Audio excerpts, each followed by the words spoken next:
नमस्कार, मैं ज्योति। आप देख रहे हैं national India news. Doctor Ambedkar writing and speech, जिसका शीर्षक है एक हिमालय को भी जमीन में गाड़ सकते हैं। दिनांक 9 मार्च 1924, दिन रविवार का, मुंबई के दामोदर हॉल में शाम 4 बजे डॉक्टर माने का एक सभा का आयोजन किया गया था। उस सभा में बहिष्कृत हितकारिणी सभा नाम की संस्था का गठन करने का प्रस्ताव डॉक्टर अंबेडकर ने रखा और उसे स्वीकार कर लिया था। सभा में संगठन का घोष वाक्य यानी कि नारा था, शिक्षित बनाओ, संघर्ष करो और संगठित रहो। मूलतः इस वाक्य का विस्तृत अर्थ सभा में तय किया गया था। वो ये है कि लोगों को शिक्षित करो, उनके मन में अपनी दुर्दशा के प्रति चिढ़ उत्पन्न करो और उनका संगठन बनाओ। बाद के दिनों में इस घोषवाक्य को नागपुर में 20 जुलाई 1942 को आभा बहुजन वर्ग परिषद के अधिवेशन में इस तरह पहचान प्राप्त हुई है, शिक्षित बनो, संघर्ष करो और संगठित। वहीं दूसरे वाक्य में समूह की प्रधानता थी। बहुजन आंदोलन में शिक्षित समूह शिक्षित बनते गया, साथ में समाज से आए गरीब लोग भी शिक्षित होते गए और इस प्रकार समाज में बुद्धिजीवी समूह बनता चला गया। साथ साथ ये समूह उपभोगवादी भी बनते गया। कुछ हद तक वो संगठित भी हुआ, लेकिन संघर्ष करते वक्त अपने स्थापित होने के मार्ग निर्धारण में वो संकुचित होता गया। समाज को शिक्षित करना, उन्हें उनकी दिनहीन स्थिति के प्रति सावधान करना, उन्हें जागरूक रखना, उनके मन में दिनहीन अवस्था के प्रति चिढ़ उत्पन्न करना, फिर उन्हें संगठित करना संभव नहीं हो सका।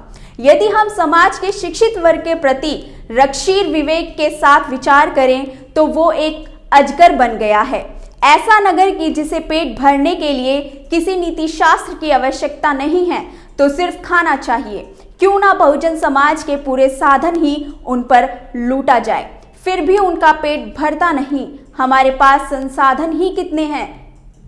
कारी, नौकरियां और आम्बेडकरी आंदोलन से छेड़छाड़ करने पर शराब की दुकान, राशन दुकान, स्कूल, कॉलेज इत्यादि।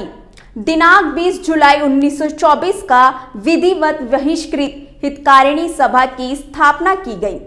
बहिष्कृत हितकारी सभा का कामकाज माननीय शिवतरकर जी के हाथों में रहता था। कुछ जातिगत कारणों से महार समाज के सेवक माननीय शिवतरकर से नाराज थे।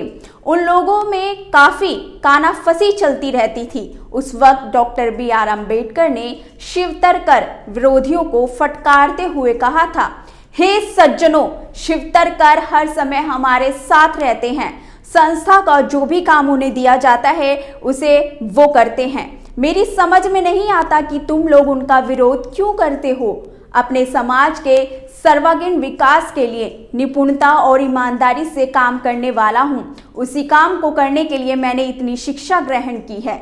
मैंने जो ज्ञान शक्ति प्राप्त की है उसका उपयोग मैं सिर्फ अपने परिवार और जाति के लिए नहीं करता हूँ, मैं समस्त अछूत समाज के आंदोलन में उसका उपयोग करूँगा। उन्हीं बातों के लिए मैंने कुछ योजनाएं भी बनाई हैं। यदि ये योजनाएं सफल हो जाती हैं तो अछूत और सवर्ण समाज का हित सध जाएगा। अछूतों के प्रश्न बहुत विकट हैं।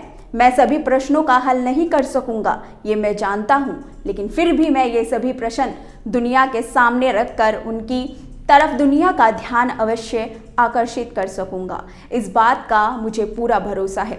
अछूतों की समस्याएं हिमालय की तरह भयंकर रूप से विशाल है।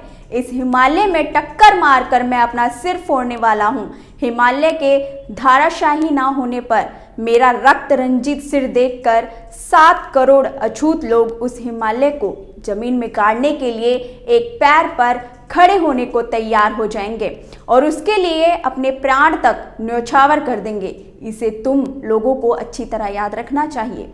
यदि तुम लोग आपस में इसी तरह द्वेष करने लगे तो मैं ही क्या, खुद ईश्वर भी तुम्हारे कल्याण कुछ नहीं कर सकेगा। डॉक्टर BR अम्बेडकर के कहने का असर सभी लोगों पर पड़ा। बाद में सब लोग शिवतरकर जी के साथ सहयोग करने लगे थे। तो ये था डॉक्टर BR अम्बेडकर का भाषण का एक अंश। अगर आपको अच्छा लगा हो तो हमें कमेंट कर जरूर बताएं। शुक्रिया। तो अगर आपको पसंद आया हो तो इसे लाइक करें, कमेंट करें शेयर करें और हाँ, हमारे चैनल को सब्सक्राइब करना ना भूलें ताकि देश विदेश से जुड़ी खबरें आप मिस ना करें, क्योंकि कोरोना काल में 2 गज दूरी, मास्क है जरूरी। नमस्कार।